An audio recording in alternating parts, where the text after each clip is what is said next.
వస్తా మీరు వాడిన ఆయుధాన్ని మీ మీద ప్రయోగిస్తా. ఇప్పటిదాకా ఒక లెక్క, ఇప్పటి నుంచి ఇంకో లెక్క. అవినీతి మరక అంటితే ఎలా ఉంటుందో కాసుకోండి అంటూ అధికార కాంగ్రెస్ కు సవాల్ విసురుతోందట కారు పార్టీ. భూస్కాములు, మంత్రులు, ఎమ్మెల్యేల దందాలు అంటూ హస్తం పార్టీని కార్నర్ చేస్తోంది.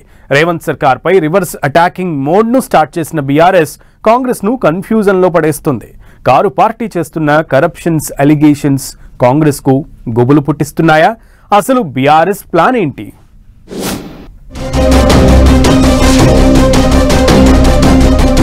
తెలంగాణ పాలిటిక్స్ లో నెక్స్ట్ లెవెల్ స్ట్రాటజీస్. కాంగ్రెస్ వాడిన అస్త్రంతోనే BRS attacking mode. Reverse attack తో కాంగ్రెస్ ను కన్ఫ్యూజ్ చేస్తున్న గులాబీ పార్టీ. కరప్షన్ అలిగేషన్స్ తోనే కాంగ్రెస్ ను ఢీ కొట్టే స్ట్రాటజీ. ఇప్పటి వరకు 9 ఏళ్ల బీఆర్ఎస్ పాలనపై అవినీతి ఆరోపణలు చేస్తూ వస్తోంది అధికార కాంగ్రెస్. ఇక ఇప్పుడు అదే అవినీతి ఆరోపణల అస్త్రాన్ని కాంగ్రెస్ పై వాడుతోంది ప్రతిపక్ష బీఆర్ఎస్. 2 ఏళ్ల కాంగ్రెస్ పాలన అంతా అవినీతిమయం, కబ్జాల రాజ్యమంటూ దుమ్మెత్తిపోస్తోంది గులాబీ పార్టీ.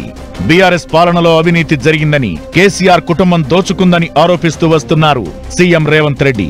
బీఆర్ఎస్ హయాంలో తీసుకున్న పలు నిర్ణయాలు, ప్రాజెక్టులు, పథకాలపై విచారణకు ఆదేశించింది కాంగ్రెస్ ప్రభుత్వం. కాళేశ్వరంలో అతిపెద్ద అవినీతి జరిగిందని ఆరోపించిన కాంగ్రెస్ సర్కార్ దానిపై ప్రత్యేకంగా ఎంక్వైరీ కమిషన్ ను ఏర్పాటు చేసి బీఆర్ఎస్ ను మరింత కార్నర్ చేసే ప్రయత్నం చేసింది. కాళేశ్వరం నిర్మాణంలో అవినీతి జరిగిందని ప్రజల్లోకి తీసుకెళ్లడంలో మాత్రం రేవంత్ ప్రభుత్వం సక్సెస్ అయింది. ఇక బీఆర్ఎస్ హయాంలో విద్యుత్ కొనుగోళ్లలో పెద్ద స్కామ్ జరిగిందని ఆరోపించి కమిషన్ వేసింది. కానీ ఇంతవరకు నివేదికను బయటపెట్టలేదు. కేసీఆర్ ప్రభుత్వ హయాంలో జరిగిన ఈ కార్ రేస్ వ్యవహారంలోనూ మాజీ మంత్రి కేటీఆర్ విచారణను ఎదుర్కొంటున్నారు. ఆయన్ను రేపో మాపో అరెస్టు చేస్తారన్న ప్రచారం జరుగుతోంది. ఇవే కాకుండా గొర్రెల పంపిణీ పథకంతో పాటు మరికొన్ని అంశాల్లో అవినీతి జరిగిందని కాంగ్రెస్ ప్రభుత్వం ఆరోపిస్తూ విచారణ జరుపుతోంది. అయితే ఇప్పుడు ప్రతిపక్ష బీఆర్ఎస్ అధికార కాంగ్రెస్ పై రివర్స్ అటాకింగ్ మొదలుపెట్టింది. 2 ఏళ్ల కాంగ్రెస్ పాలనలో పెద్ద ఎత్తున అవినీతి అక్రమాలు జరుగుతున్నాయని ఆరోపణలు చేస్తోంది గులాబీ పార్టీ. రేవంత్ సర్కార్ తీసుకుంటున్న నిర్ణయాలపై అనుమానాలను వ్యక్తం చేస్తోంది. అంశాల వారీగా కాంగ్రెస్ ప్రభుత్వ నిర్ణయాల వెనుక ఎక్కడెక్కడ ఏం తప్పు జరిగిందో ఆధారాలు బయటపెడుతోంది. కేబినెట్ లో అలా చర్చించారో లేదో ఇలా బయట పెట్టేస్తోంది. ఇదిగో జీవో, అదిగో స్కామ్ అంటూ ప్రూఫ్స్ తో సహా మీడియా ముందు వాలిపోతున్నారు గులాబీ లీడర్లు. హైదరాబాద్ సెంట్రల్ యూనివర్సిటీ భూముల వ్యవహారంలో 10,000 కోట్ల అవినీతి దాగుందని ఆరోపించడంతో పాటు కోర్టు వరకు వెళ్లి సదరు భూముల అమ్మకం ఆగేలా చేసింది బీఆర్ఎస్. ఇక ఇప్పుడు గ్రేటర్ హైదరాబాద్ పరిధిలోని దాదాపు 9,000 ఎకరాల పారిశ్రామిక భూములను అప్పనంగా తమ అనుయాయులకు కట్టబెట్టే కుట్ర జరుగుతోందని ఆరోపిస్తోంది.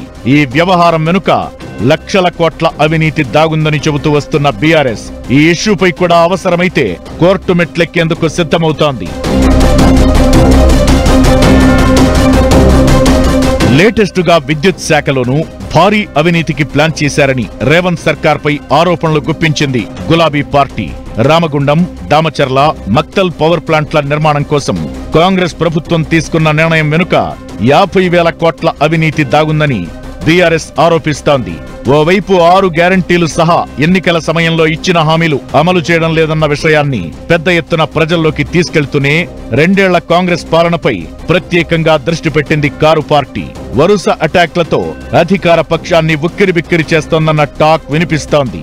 ఇదే సమయంలో స్థానిక సంస్థల్లో బీసీలకు 42% రిజర్వేషన్ల విషయంలోనూ రేవంత్ ప్రభుత్వం విఫలమైందని, కాంగ్రెస్ బీసీలను మోసం చేస్తోందన్న అంశాన్ని బలంగా జనంలోకి తీసుకెళ్లేందుకు సిద్ధమైంది గులాబీ పార్టీ.